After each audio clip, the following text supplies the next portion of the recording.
प्राकृतिक आपदाओं से होने वाले जन हानि को रोकने को लेकर कृत संकल्पित मोदी सरकार ने एक लक्ष्य रखा है, जीरो कैजुअल्टी।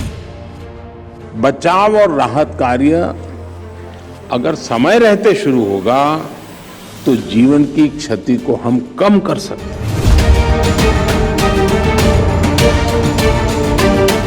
मोदी सरकार प्राकृतिक आपदा के असर को कुशल आपदा प्रबंधन के माध्यम से कम करते हुए जीरो कैजुअल्टी लक्ष्य की ओर अग्रसर है। मेरा मानना है आपदा प्रबंधन का तंत्र देश में इस प्रकार से होना चाहिए कि कितनी भी घोर आपदा हो, एक भी व्यक्ति की जान न जाए, इस प्रकार का तंत्र बनाना हमारा लक्ष्य होना चाहिए।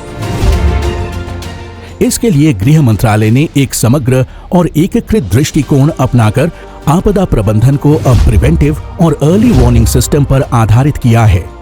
इसके लिए मौसम के अर्ली फोरकास्ट और वार्निंग के लिए कई मोबाइल एप्लीकेशंस भी तैयार किए हैं, जैसे दैनिक मौसम की जानकारी के लिए मौसम, किसानों के लिए मौसम आधारित कृषि प्रबंधन के लिए मेघदूत, बिजली चेतावनी के लिए दामिनी। मोदी सरकार के जीरो कैजुअल्टी अप्रोच के तहत देश के 28 शहरों में एनडीआरएफ का रीजनल रिस्पांस सेंटर एवं सभी राज्यों में एसडीआरएफ कार्यरत है। पहले आपदा स्थल तक पहुंचने में काफी समय लग जाता था, जिससे अधिक जनहानि होती थी।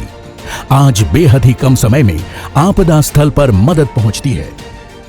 कॉमन अलर्टिंग प्रोटोकॉल या कैप के जरिए आजकल बाढ़, चक्रवात जैसे आपात स्थितियों के दौरान जनता को सलाह और चेतावनी जारी की जाती है।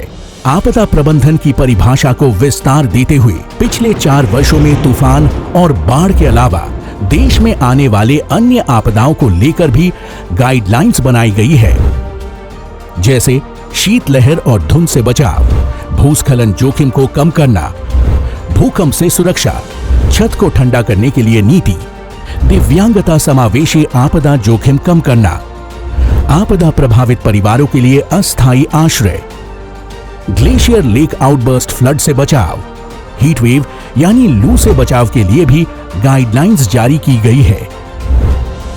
मोदी सरकार के दृढ़ संकल्प और दूरदर्शी नेतृत्व का ही फल है कि अब भारतवर्ष में प्राकृतिक आपदाओं की कुशल व्यवस्था से होने वाले जान माल के नुकसान में भारी कमी आई है। मोदी सरकार ने पिछली कुछ भयंकर आपदाओं के सफल प्रबंधन से ग्लोबल डिजास्टर मैनेजमेंट के लिए नया बेंचमार्क सेट किया है।